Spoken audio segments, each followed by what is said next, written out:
Hello, everyone, and welcome to this episode of the Kim Jacobs Show.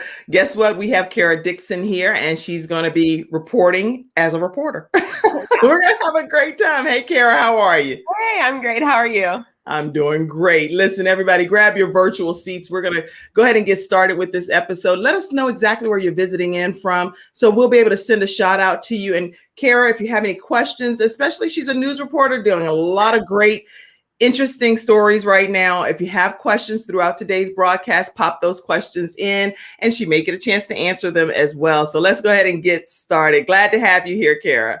Thank you. I'm so excited to be here. I love your personality, your smile, everything. That big, bright smile. I love it. All right, let's kick everything off here on the Kim Jacobs Show. Hi, I'm Kim Jacobs, the Balance Doctor. Thank you so much for tuning in to this episode of the Kim Jacobs Show. Be sure to subscribe to the Kim Jacobs Show right on YouTube. Turn on your notification bell to all so you never miss a beat. And guess what? Every time you watch, you're going to receive a real relevant and relatable guest that's going to share with you a piece of the puzzle on this journey called life that will help you be able to manage just a little bit smoother. At the end of the day, the Kim Jacobs Show goal is to be able to provide balance to the world, one household at a time. Kim Jacobs Show. You're watching Kim Jacobs Show.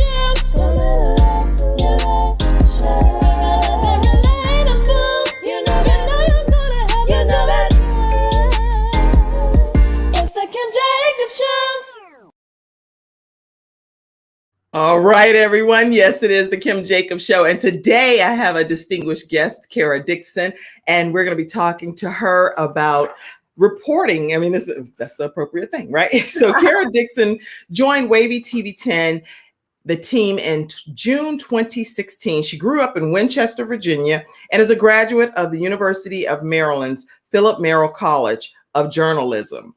At UMD, she participated in the CBC UNC Diversity Fellowship Program led by UNC and WRAL.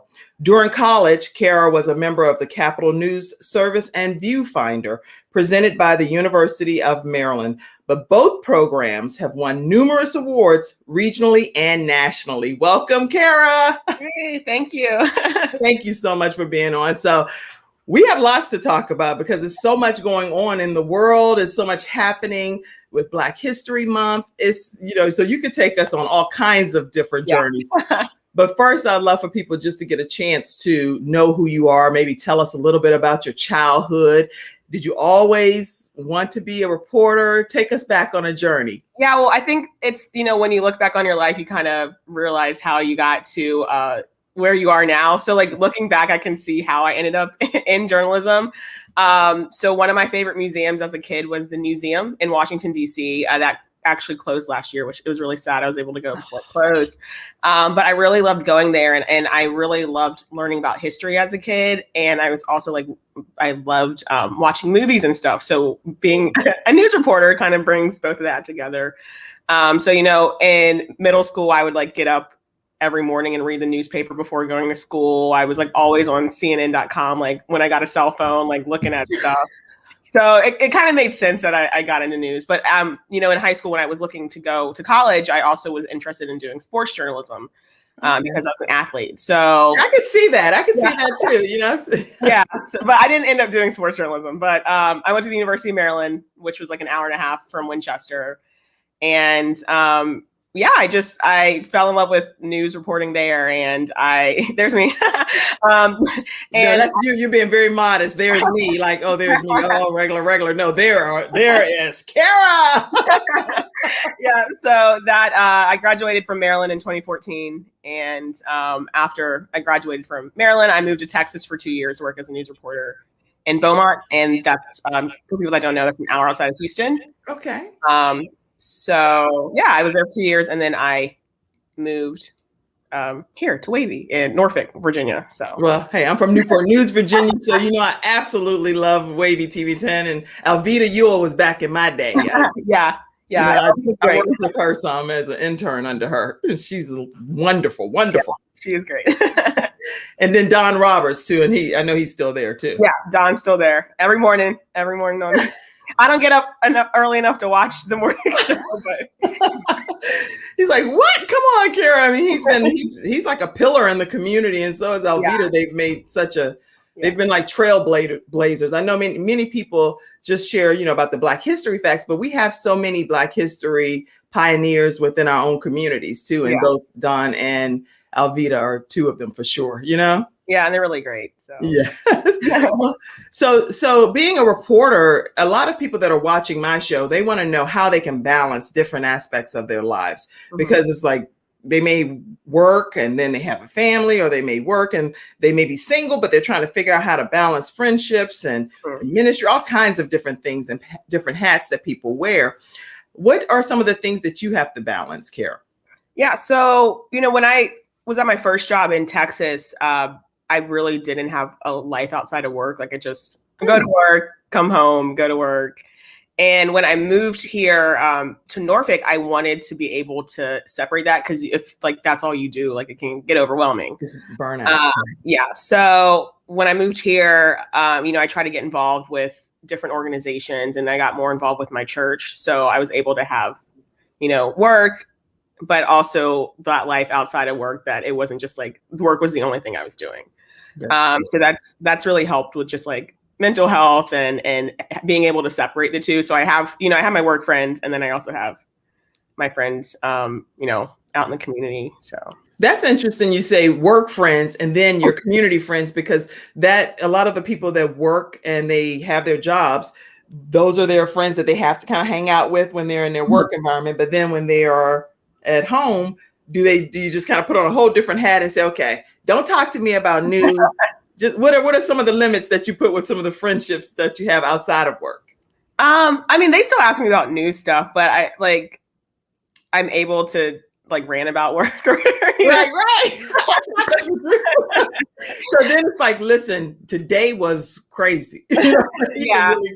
That's a good point. But then if I don't want to talk about work, I can talk with them about things like, like church stuff, or I used to play in like kickball leagues. Like I would go hang out with them, after work, just go play kickball. We would go to karaoke and stuff. So that's fine. I think it's interesting too, Kara, that when with friends, you can always just be your total self and say, you could step it up a notch when it comes to talking about news and current events. But they could be like, you're a know-it-all because you're over here knowing everything about current events, because you actually are the current events and deal with it every day.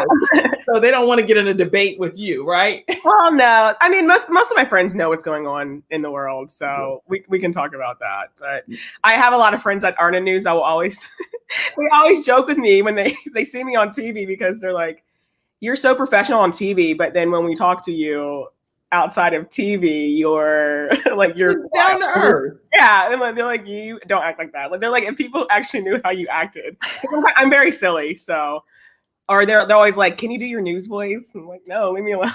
Well, yeah, let us hear your news voice for 1 second. I don't know if I can do it. That's okay. I'll hear it on the video. Don't worry. Yeah. But there is a difference. Like when I'm talking to you now, I feel like we're just two girlfriends talking in our living rooms and we're just chatting. But then when I get into hi, I'm Kim Jacobson. Well, it's a whole different, I don't know why, but you feel like you're putting on a whole different like alter ego type of thing. Do you do that? I don't realize when I do it, but I do that. I think we all do, Kara, literally. Yeah, and it's funny because I remember I was working with a photographer back in the summer when I was filling in for the morning show, and I would be joking with him right before we were about to go live, and then I would hear them telling me in my ear we're about to go live, and I would just I guess switch to being serious, and he was laughing because he's like, I can always tell when you're about to go on because you just get really focused. And all jokes aside, it is what it turns out. So that's hilarious. Now, how is it reporting? I know you've been doing a lot of reporting, and especially on Black history things. So what do you want to talk to us about and tell us that would enlighten us today as well? Yeah, I love telling Black history stories, and I don't just do it during February. I kind of made it my job at our station to do it all throughout the year. Yeah. So we have this really good initiative in our company is called Nexstar. That's called Hidden History. So every chance I get that, I'm able to tell some type of history story, I I do it. So I have a lot of good contacts in the community. Who would tell me about things that are going on. So Good. I think I think it really did stem from Black History Month a couple of years ago, because we were asked to come up with ideas. And I think most people would do like one or two. And I was like, I'll do one every week. So you carved out, you're saying, you know what, Kara, you're actually saying some pretty phenomenal things that's inspiring to my audience, I can tell. And if it's inspiring, you guys put a 1 in the comments. There are nuggets being dropped, even as you're just talking. Like carving out your own niche is a takeaway point, because you came into Wavy 10 doing your regular job, but then you've coined something that's now become a part of who you are and your community. And that wasn't there before, right? It was just, I don't know if it was there or not. The point is, you created it to a whole different level that now it's coined Kara's project, Yeah. So they expect that I do multiple Black History Month stories, because that's what I want to do, and that's something that I'm like really inspired to do that. So that's I think where that I loved history, that I was telling you about, how I got into news, that I was able to carve that path. So yeah, I got a late start this year though with my Black History Month stories. I usually start planning them in November, and I'll get interviews in December and stuff, but I didn't really start planning this year until like the end of December. But I guess that was kind of with just COVID and and time. And I'm like, oh wait, February's next month, So, but it worked out. I got some great stories. So good. We can show. I made like a little tease video for the beginning of February, that the stories that I was working on. So if we want to show that. Okay, is that the one with the Kara Candid? No, that's I see this handsome African American man. Let's play that now. And this is one of the. Tell us what we're going to be seeing before I play it. Yeah, so I worked on, like I said, 4 stories this month for Black History Month, and I just wanted to do a little like a tease for people to tune in. So I just kind of highlighted some of the stories that I was working on, and just showing that Black history is American history, and that's just what that was. So, and then I can talk about some of the stories after we play it. Okay. Well, it's American history. We like to say that we are continuing to make history, and this is one of what we refer to as historical justice projects, where we are now looking at the entire story of the country. I'd like them to see an incredible story of determination. Getting the certificate from Hampton gave him the skills to be able to build this house in 1950. I mean, it's mind-blowing.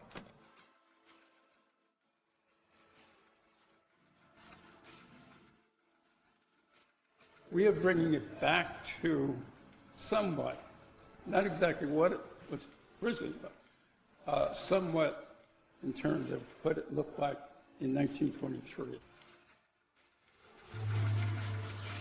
It's clear that we were not able to really educate ourselves, educate the community as to the real depth and this very rich Black history here in Gloucester County.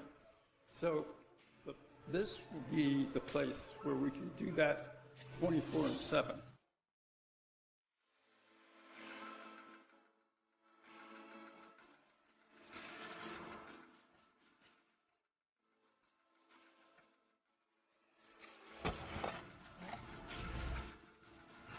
Well, it's American history.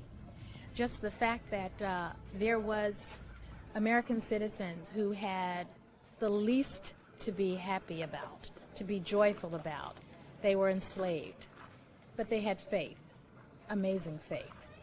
That's a miracle in and of itself. So just to study that and to find out what was it that made these people still have hope that something in this country would one day be right for them. So that's the story that we want to tell.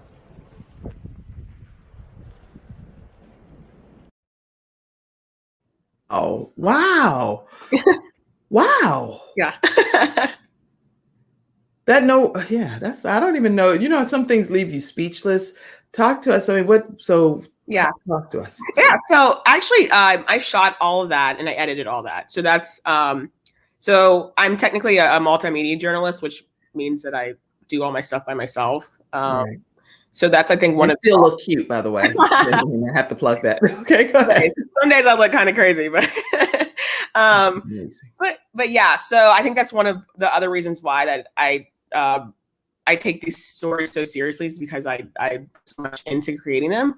But so I guess I'll just go through each of those for interviews you guys saw. So the first one where you saw like the archaeological dig, that is in Colonial Williamsburg. Colonial Williamsburg has done a really good job over the past couple of years to highlight more Black stories. Yes. Yeah, and a lot Which is huge for anybody. For those that don't know, in Colonial Williamsburg, that is like a major accomplishment in that aspect of our community. Go ahead. Yeah, so a lot of people don't know, but back in like the 1700s, 1800s, Colonial Williamsburg's population was like actually 52% Black. And for a long time, they didn't really tell these stories. So they're doing more to tell that. And the place that you saw, the dig site, that was the site of one of like probably the oldest Black churches in America.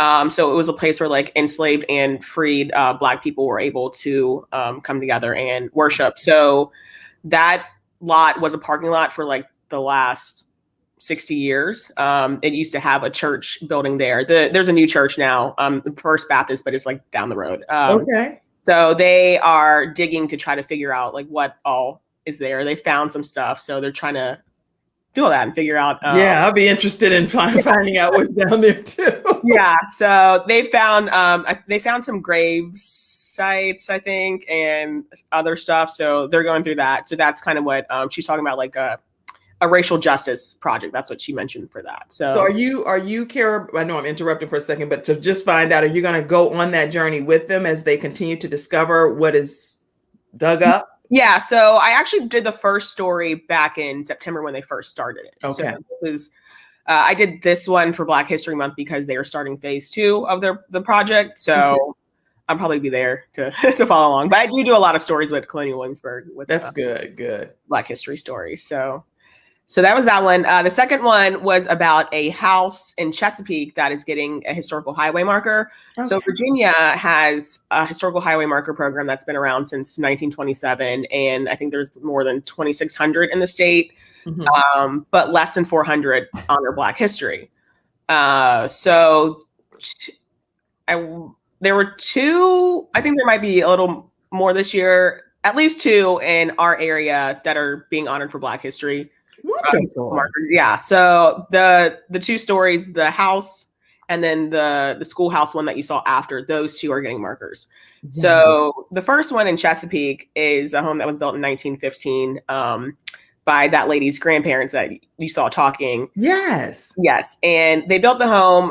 They were the children of slaves, and then they both went, the wife went to Virginia State, and then the husband went to Hampton Institute, and he learned how to be able to build that house. So the house is still there. Yeah.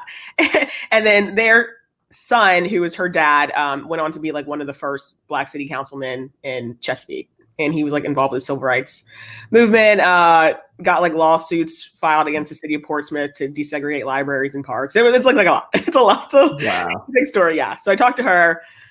She was really great. And then the schoolhouse one is one of the Rosenwald schools that were built in the South back in the 1900s to teach Black students all over the South. There was like more than 5,000 of them. That one was in Gloucester County. It's like the only one still standing in Gloucester County. So they're trying to, and this is like a nationwide effort really to make sure like these Rosenwald schools are honored. So this is great. I mean, it's a really rich history coming to life, right? In Virginia, and you're a part of it because you're there reporting on it. So you're going to go down in history, literally. Maybe. I believe so. Yeah, so that school, they're actually trying to turn into a Black History Museum for Gloucester. So Wow. Okay. Yeah. I know I keep saying wow. I'm like, that's impressive. That's great. Only I think because I'm from the area as well. Yeah, so you know it. Yeah, so this is incredible news to me. This is really big news. Yeah. So I'm impressed. Andrew in the back office said here, Dr. Rex Ellis, formerly of the National Museum of African American History, was instrumental. It had an instrumental emphasis on Black history in Colonial Williamsburg. Yes. And every time I go to Colonial Williamsburg, they mention him. I haven't met him yet, but they always talk about him. So yeah, so he's like a well-known person Yeah. that's made a really strong impact. Now, a question that came in is, what was your most interesting story that you've covered so far as a news reporter?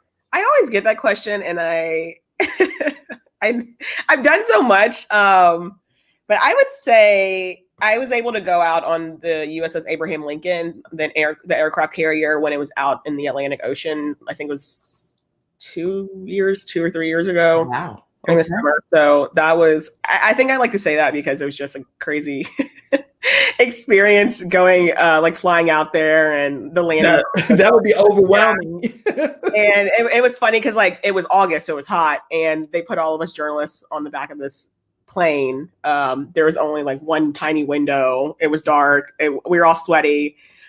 Flew out for 2 hours into the middle of the ocean. And the way you land on the aircraft carrier, the plane is caught by like a cable. So you have to go through all this like training speech, whatever, safety speech. And I just like, when you land, like you have no control of your body's just like flying everywhere. That's hilarious. Yeah, but it was funny because when we got off, we had been like in the dark for 2 hours, and then we get off and we're on top of this aircraft carrier and it's bright out. And jets are taking off everywhere, and everyone on the deck is yelling at you. It was just like, it was really funny. It was a really fun experience, and they had really great chocolate chip cookies for some reason. I don't know. Oh, Kara, you know what? Now you just won my heart over. A warm chocolate chip cookie with some little Ghirardelli in there. It's everything to me. But they have to be hot out the oven, not just store-bought. They were really good, and they kept telling us, they're like, these will be the best cookies you ever had. I'm like, yeah, you're probably hyping it up. And then we had them, and I was like, they were lying. They were good. They were the best cookies I've ever had. So okay. Now you seriously, if you don't do anything else, if we never stay connected in life, you have to send me a text or an email with the name of those cookies and where they're from, so I can purchase. I don't know who made them, but they are on board the USS Abraham Lincoln. So okay. So no, if I have to go on there, I won't be tasting. Yeah. Well, just ask for the cookies if you ever end up there. That's hilarious. Okay, Yeah, that's so funny. Yeah. Okay, so let's see. Some of our studio audience members have been commenting. So let me see. Oh, hey, Thomas said that he's visiting in from Winchester, Virginia. That's my dad. Mr. Dixon, look at your beautiful daughter, and that melts my heart. He's right here supporting you. Has he always been supportive throughout your journey? Yes, him and my mom. Him and your mommy. Oh my gosh. Now he's totally on whole social media supporting his daughter. You're like, yes, I'm here. That's my baby girl. Hey, Dad. Hey, Mr. Dixon. Glad to have you on today. Okay. Chantel said, good morning, ladies. Glad to have you, Chantel. My mom said, good morning, ladies. That's my mom. Hey. Now, the funny thing is, Kara, it's hard for me to interview you because I laugh all the time too, right? And so like right here is really tight for me right now because I keep like chuckling and laughing, and then you laugh the whole time too. So our whole interview is like just laughing. All right, anyway, so let's see. Okay. My friends, people know I laugh a lot, so that's a good thing. I think it's a beautiful thing, even though I don't know why I laugh so much because I really don't even find much funny. And it's like, oh, let's go see comedy and different things. I'm like, I don't want to really see comedy that much. I like drama or real life kind of stuff, right? Yeah. But now I'm just always laughing. I'm like, why am I laughing so much? I don't even find that much funny, Well, I get how it starts to hurt after a while because I was in a pageant one time and we had to smile the whole time, and by the end of it, I couldn't it's so sore right here from the time I finished talking, and especially talking to you now. I'm like, my cheek line, my jawline is tight. Okay, so who said good morning? Oh, Music by Phil said, good morning, everyone. Good morning. Okay, everybody was putting ones in the comment. You're an awesome multitasker, he said. You are. All right, all right. Somebody asked the question, what was the hardest story you've had to cover? Ooh, That's a good question. Music by Phil. there's a lot. I think I have to talk a lot to people who just lost their family members, or so that's hard. The one that I'm thinking of now actually was we had to interview a mother, and when I was in Beaumont, her kid had gotten hit by like someone in the family had accidentally like backed up and hit the kid, and the kid died. The kid was like 3 or something. So I remember we were talking to her, and she was crying. That was a pretty hard one. But yeah, that's one that comes to mind. Yeah, because then you have to put yourself in. Yeah, and it's hard. But yeah, that's the hard. I think that's the hard part of the job is talking to people. Wow, that's interesting. Wow.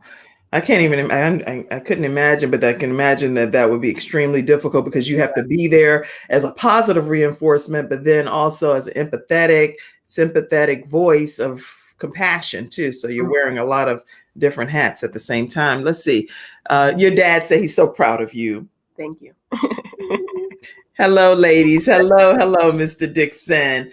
All right. So another question that I wanted to find out from you is, how do you encourage young people today that are interested in pursuing their goals and dreams and they don't really know where to begin? What do you say to them to get them encouraged? I would just say to start somewhere. And if you don't like it, I think you can move on to other things, but at least kind of try to do something.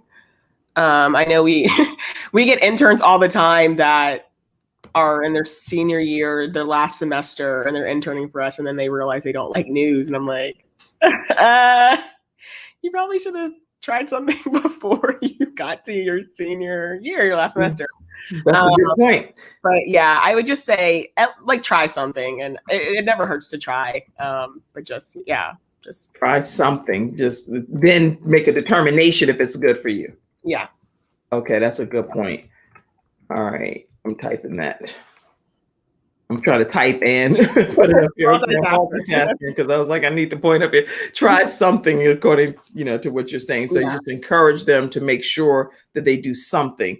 And I think I also get that because I'm also the type of person that sometimes it's like, should I do something? And then I'll just wait around. But as soon as I decide to do something, I always see the fruits of, doing it. Move forward with it, right? Yeah, and I think last year was really.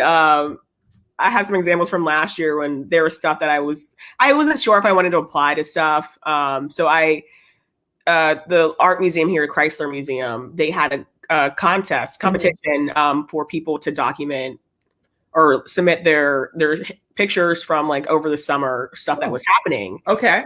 And I was like, they would never pick my picture, but I'm like, why not just enter it? And I actually got my picture into the display for a couple months. So so that's great advice. Yeah. You never know until you actually attempt to do it and see what the outcome's going to be, because the outcome may be in your favor. Yeah. And even if it's not in your favor, now you're more prepared for the next opportunity, I believe, And then I also applied to a political program, and I was like, they're never going to pick me. Like I'm not in government, all this stuff. And then I ended up getting into it, and it was like one of the best experiences of my life. So so that's awesome. Awesome examples. Okay, well, when we come back, if you all want to hear the wedding story, your dad said, share the wedding story, Kara. He loves that story. So when we come back from our commercial break, we want to hear the wedding story. But I'm not going to have you share it unless some people put some comments, something, let us know that you're even with us here. So put a 2 in the comments if you're interested in hearing the wedding story. And we're going to take a quick commercial break and come right back with more from Kara Dixon. Our episode sponsor today is snowlegal.com. I'm attorney Kenneth D. Snow, and at the Snow Legal Group, justice is our job. For more than 20 years, Attorney Snow has been fighting for justice and winning cases in the Carolinas by providing aggressive representation in criminal defense, domestic violence, family law, serious injury, and wrongful death. If you've been injured or lost a loved one in an accident, including tractor trailer or rideshare, you need the Snow Legal Group by your side, fighting for justice and fighting for you. Visit snowlegal.com. Call 704-358-0026 for a free virtual consultation. Located at 6827 Fairview Road, Suite D in South Park. And while you're putting a 2 in the comments, I'm going to give you a way to stay connected with the Kim Jacobs Show.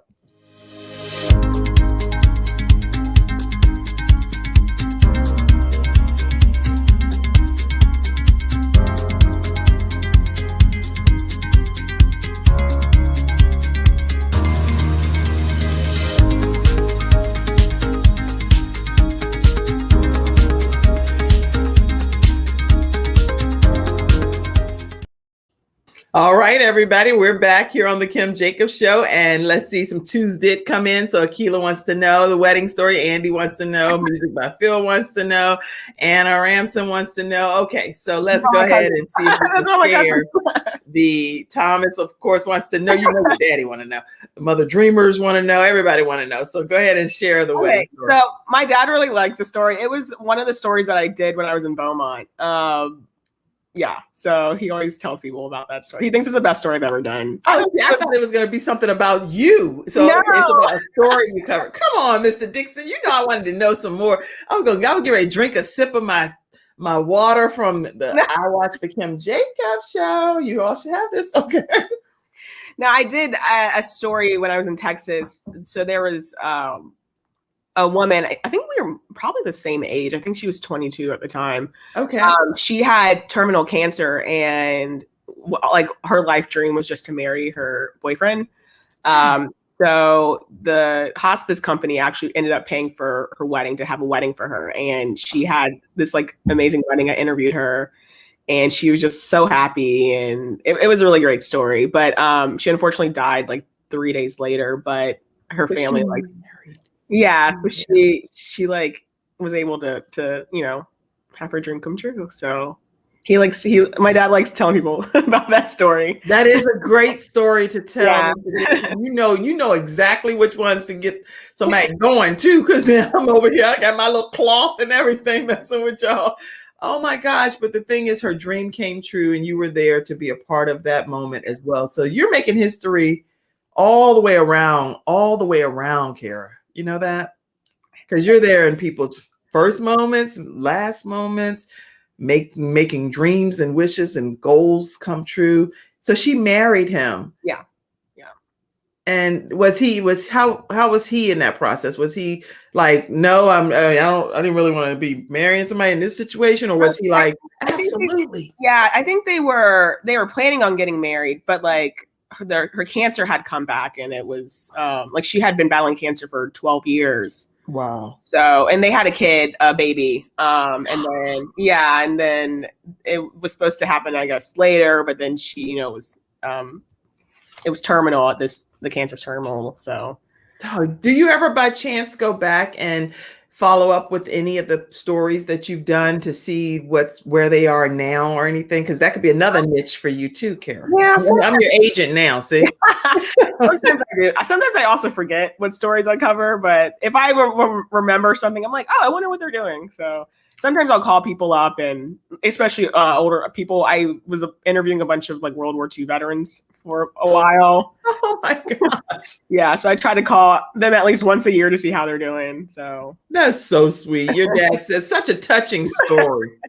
And he's so supportive. I love how important is it, in your opinion, to have your parents and your family support you along your journey? It's very important, because I know I have other friends that their, you know, families sometimes like really don't support them. So my parents are always like, if you're happy, you know, we're happy with whatever you do. So now, what about your personal life? Whatever you want to reveal. This is a story about how people balance and things. So I don't want to put you in a direct hot seat, but I'm sure. Did anybody want to know anything about Kara's personal life? And before you say it, I'm gonna give people 30 seconds to put a 3 in the comments. Let me see.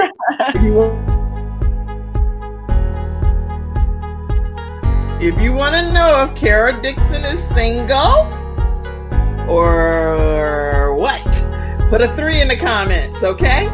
If you want to know more, because this beautiful queen over here with that big bright smile, she's going to tell you whether she's single or not. Put a 3 in the comments. You have 5, 4, 3, 2, let's go, Kara. All right, Kara, let's know it. Let's know it. Tell us your personal business here. Yeah, I'm single. Okay, so what? I mean, my cousin, they're all like, all my friends are nosy. They're so nosy. oh, that's who these people are? Yes. They're like, tell us. I'm like, y'all could also text me and ask me, but okay. So you want to elaborate more, or you just want to leave it at that? I'm single and move on.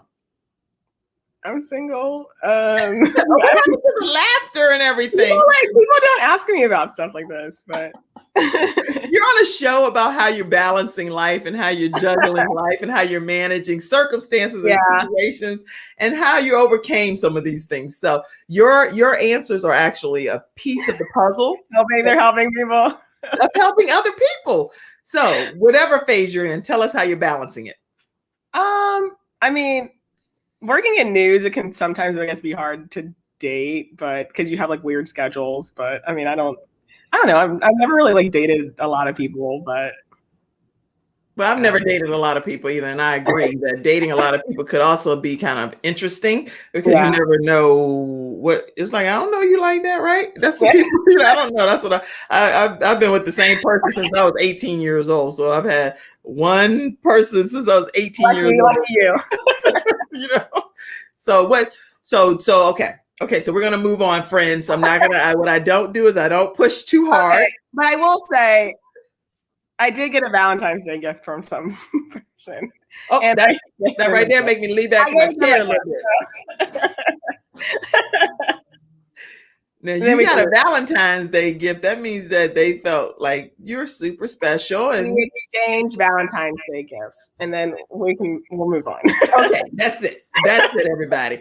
I got as much of the tea as people would say that I could, right? And I'm not even a get the tea type of person on my show. The only reason I keep mentioning my cup is because I have new product, and it's called I Watch Kim Jacobs. So we actually have T-shirts and mugs and stuff on KimJacobsShow.com. So that's why I keep drinking out of my cup, my new cup. All right. Somebody asked the question, Kara, what are your favorite stories to report on? What types of stories? I know you Black history, you said already. Yeah, but I would say history stories, and then I do a lot of veteran stories. So veteran. Any stories that people really like, it's helping people, and then they feel, it's like helping the community. So I like doing those stories.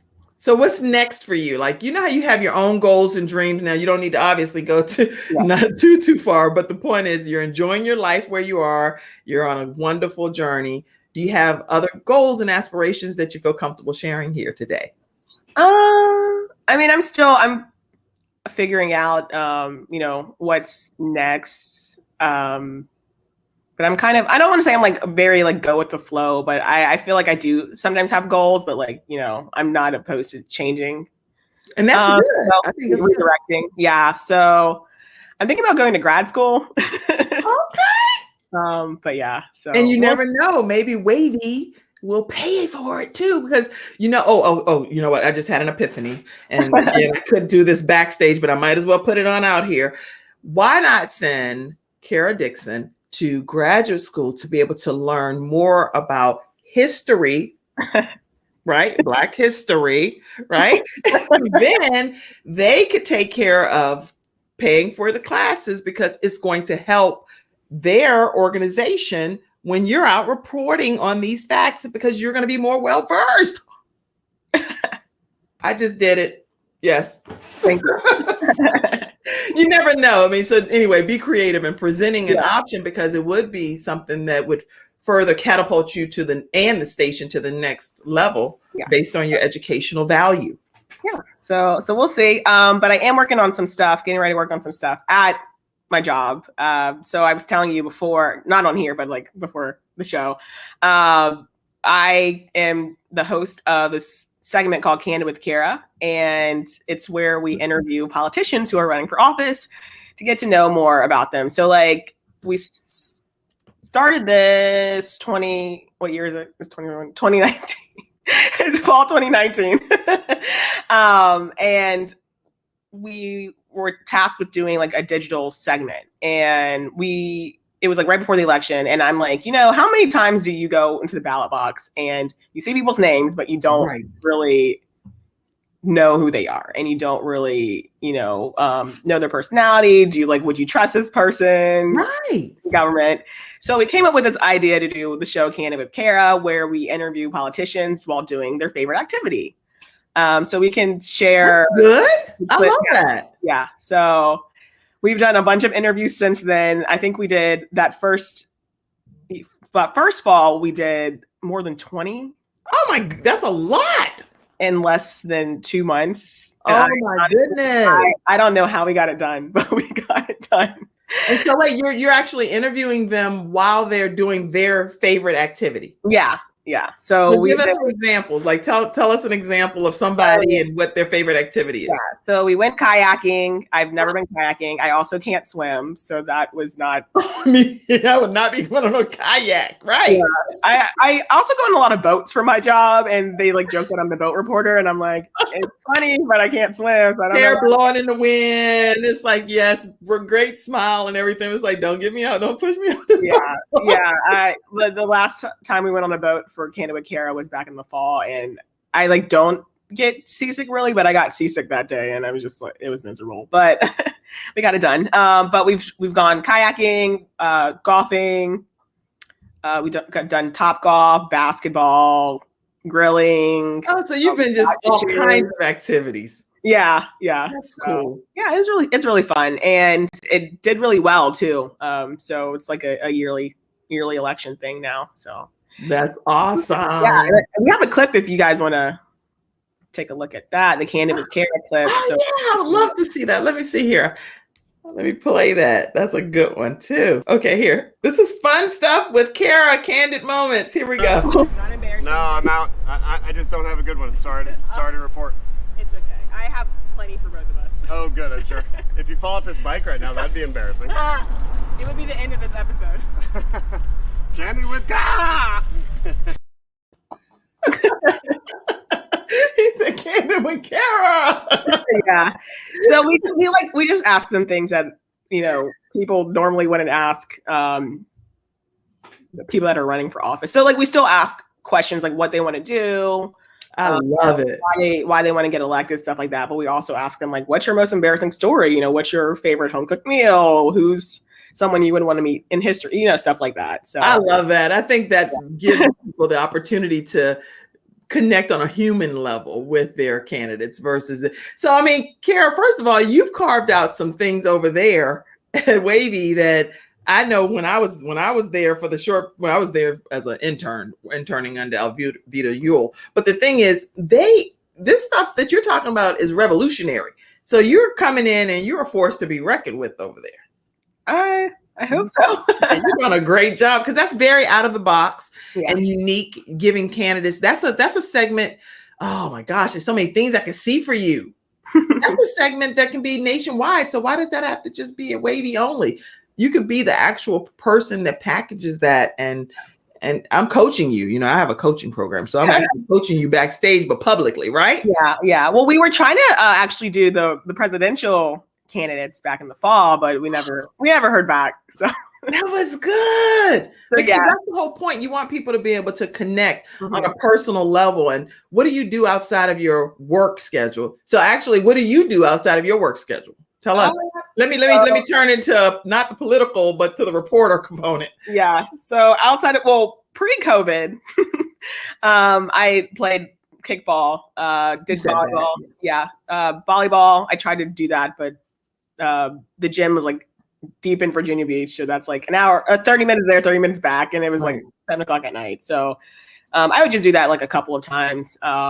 What else do? I karaoke. All my friends know that I used to go to karaoke like every week. So are you one of those people?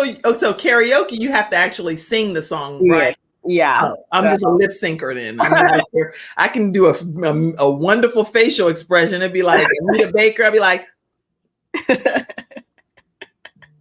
then making no sound. You're great. Yeah, you're a great lip syncer. Yeah. So, and I also have a huge like karaoke birthday party, but we didn't have it last year because of COVID. So, I'm the karaoke girl.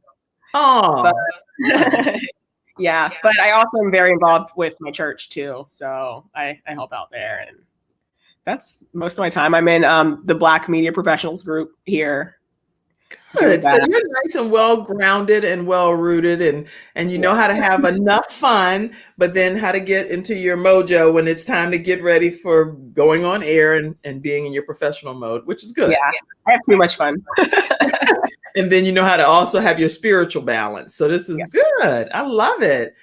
Now with COVID, and you talked about that, so let's talk about that for a second. With COVID and everything that's been happening in the media, or with the social unrest and just all kind of stuff has been just going on in the land with weather and storms and deaths. Over 500,000 people have passed away with COVID. Yeah. How is this? How does this impact it from what you do in the media world? How are you adjusting to all of this? I think the first 2 months of COVID, I was kind of okay because like I was in the first group at my station that was like sent home to work. So I've been working from home for almost a year. Oh wow, okay. Yeah, but I think I adjusted to it really well. I was able to go outside more, and I just did more like time bound, or what is the word I'm trying to think of? Why am I blinking right now? It's because you're so beautiful and that smile is overtaking everything. That's why. No, that's not it. And your friends are on here jagging you. That's why. I'm gonna get them after. But just like working like for like a certain amount of time, like being able to like manage your time. Yeah, time management. That's the word I was looking for. So I was able to like do better time management. I was like sleeping better because I could just wake up and do all that. But I think like around that time, like end of May, June, with all like the racial issues going on in our country, it was, I don't want to say it was like hard, but it was just like a lot to think about. And right. But as a journalist, that's something that I guess we're always exposed to, is just like all the issues going on. So, I just try to like unplug by just like really not watching a lot of the news and stuff, and just like being outside more and hanging out with my friends that like live near me. Like we would go on walks and stuff. So it was, and going to church. So I was lucky enough that I've been able to go to church since the pandemic started, because I run the live stream.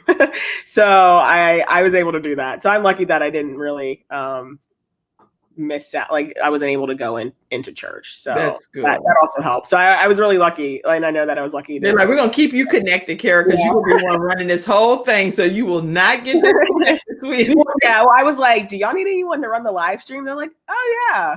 There you have it. Why didn't I think of, he's like, I should have thought of you like to run it. So I've been doing that. Good. Very good. Your dad actually commented, he said, you're state champion in track and field too. Don't forget to mention that, my beautiful daughter. Yes. That was actually 11 years ago. So it doesn't matter when it is. You still daddy's baby girl.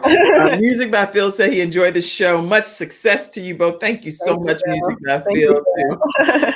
And listen, I want to make sure that you tell us who maybe your favorite television personality is. Maybe. So I grew up outside of the DC area. So I'm going to say Jim Vance. He passed away a couple of years ago, but I grew up watching him. So he was one of my favorites. Him and Pat Collins. He's still there. And I met Pat in person a couple of years ago, and I told him that I grew up watching him, and now I'm a journalist, and he hugged me, and like we took a picture and everything. And then I had met Jim Vance a couple of times too before he passed away. So oh, that's awesome. Yeah, so I like the local people, but that's a good thing. That's a good thing. So yeah, we all have our international favorite personalities, but then was there anybody that inspired you to even go into reporting? No, I just think that like I said, I really wanted to get into sports journalism. Just I was an athlete in high school, so I kind of wanted to do sports. And then, when I got to Maryland, I was like, I'll just do regular news. Yeah, that's a good point. And then one question came in saying, is it hard to be in the public eye and also keeping a private life? Not for me. So my dad, who keeps commenting, he was a basketball coach at my high school growing up. So everyone knew him. And then my mom was also a teacher. They were both teachers, so they knew everyone.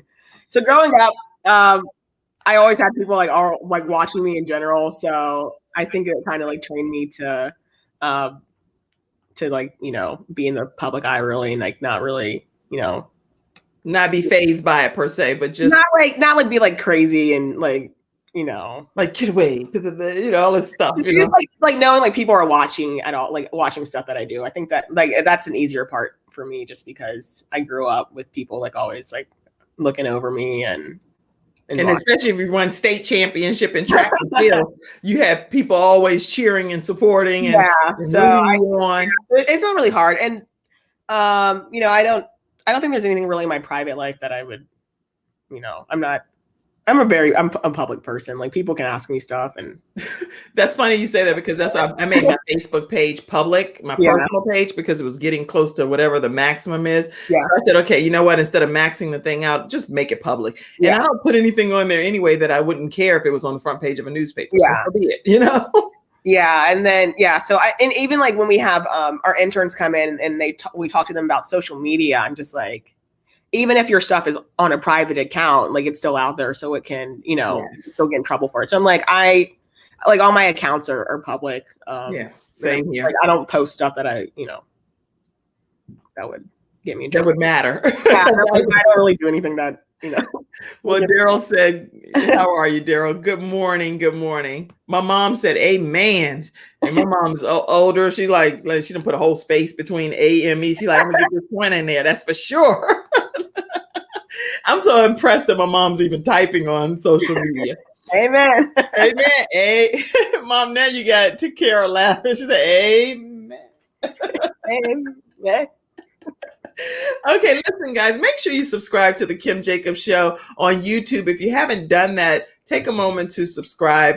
I actually am super excited because, Kara, we have 8 different platforms that we air the show on, but on one platform, which is YouTube, I'm only like 30-something people away from getting 1,000 subscribers. I'm so excited about that.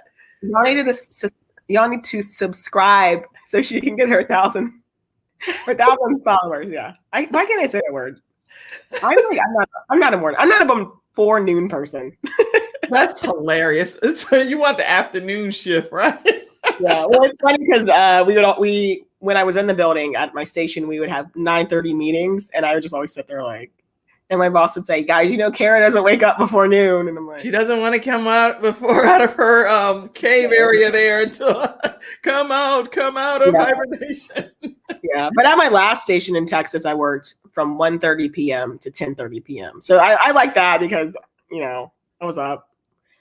I could go to church before going to work, and then I would just go go to the gym after work with some of my coworkers. And I was like, I'm fine with this. Like, I'm up. It's nighttime. I'm good. And I would go to sleep at like 3 o'clock in the morning. I'm like, I could never do that now. Well, here, somebody put a whole paragraph, so I want to make sure before we disconnect, they get their comment. Well, I had to put my glasses on for this message. Oh, my cousin. It's my cousin. Okay. It says, you and your dad are local celebs. You've always done great managing your professional and your private life. You're such an inspiration. Thank you. Thanks, Akila. So beautiful. Thanks, Akila. You're so beautiful. Hey, Akila, can you get some more people to subscribe to the Kim Jacobs Show? It's not like I'm begging people to subscribe whenever I have guests on here like Kara Dixon. And yesterday I had Les Brown's daughter, international motivational speaker. His daughter was on talking about positive words only. I had Robin Roberts' sister on, Dorothy Roberts, and she talked about a whole boutique that she started in honor of Robin from Good Morning America. She started a boutique when her sister was going through cancer and things called Robin's Nest in the past. It's some great guests, you guys, that are coming on the Kim Jacobs Show tomorrow. We will have our experts popping on from all walks of life. We have Sean Hall. She talks about all roads education. And she actually has helped get my son about $20,000 in scholarship funds in the last few months. He's at UNC Charlotte. So she comes on and she's going to talk about politics. We have our wealth management. Courtney's going to be talking about health and fitness. All kinds of people come on the Kim Jacobs Show. So y'all go ahead and subscribe, y'all. All right, everybody. Listen, Kara, any final thing that you want to say? Just, you're on a show and you're like, dog, I meant to say this and I didn't say it. No, I don't know. You can hear my stomach grumbling, sorry. You hear your stomach. You are hilarious. I can tell why you're doing so well in life. Candid with Kara segment on WAVY TV 10 in the Portsmouth, Virginia area. Make sure you all check out her segment. When is your segment on? It's online, so you guys can go look at up old stuff that I've done. So we're getting ready to go do some interviews in March with our statewide candidates who are running for governor, lieutenant governor, and attorney general. So hopefully that should be up May because the primary is in June. So we're gonna. And what website should they go to? Just WAVY.com. Yeah. WAVY.com. So you all can see all of Kara Dixon's greatest moments on WAVY.com. And I'll put that right there in the comment section. And if you all have any final comments, your dad, I don't want to close out without giving you a chance to say, I know she didn't forget to ask me about my baby girl. If you have any final comment, Mr. Dixon, type it in right quick. But go to WAVY.com and you'll be able to stay connected with Kara Dixon, who is truly a delight. And I can see why this is just the beginning for you, Kara. Thank you. I hope so. Oh, yeah. Life is going to take you to many great heights. And with your personality, I can just see, who knows where it's going to take you. All right. So, Mr. Dixon, I gave you 2, 3, 2, 1. Probably still typing. If there's anything you want to say to your baby girl, type it in here. Type it in. He probably like, I can't type that fast, girl. Say something else. I don't know what to say. Thank you for having me. I had fun. Thank you. And thank you so much, Andrew, for recommending Kara Dixon. We appreciate it. Oh, Vicki L. Evans, she's actually she's a playwright and she does, oh my gosh, you're talking about a great play. She does a play that's focusing on the gift and it's about a homeless person. And I'd never do it justice, but it's such an incredible tear-jerking performance. And it's a Broadway performance. And she actually is also a new author as well, but she said awesome and great guest. Thank A you. lot of people have chimed in today just saying thank you. Absolutely. Oh, she said, hey, I subscribed. Yay! Thank you. I don't know why I'm holding this. It's like the tripod for the. That's so funny. You've been holding that the whole time. Yeah. What's her hand like? That's funny. Okay, wait. Did Dad say anything? Okay, yeah, yes. Here he goes. He said, "Love you, lady." He said, "I love you, lady." He's a slow typer. He said he loves his baby girl, basically. Awesome show. Thanks, Mom. And Ann said, good interview. That's Thank my you. cousin too. Oh, all of these are cousins and family. I have How so supportive.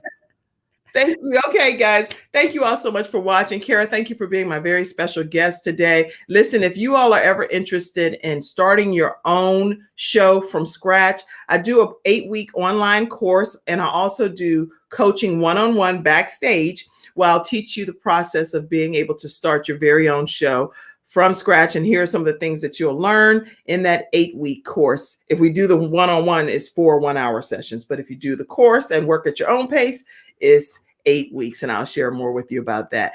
Is Kara, any final thing? Are you good? Have a great day. Have a fantastic day. I'm going to show you guys the course and I'll come backstage in a few seconds and talk back to you, Kara. Awesome. Great. Have a great day, everybody. I'll see you tomorrow at 11 o'clock a.m. Eastern Standard Time. Hey everyone, I'm Kim Jacobs and I'm so excited to go on this journey with you. You and I are going to have a great time as you go through this course on how to create your own online show from scratch. Everything that you need to know from A to Z, everything that I know anyway, I'm going to pour it into you. We're going to have a great time talking about what should your show even be called? Who's going to be your guest? How do you identify your target audience? How do you be able to get your studio audience engaged? What type of lighting should you use?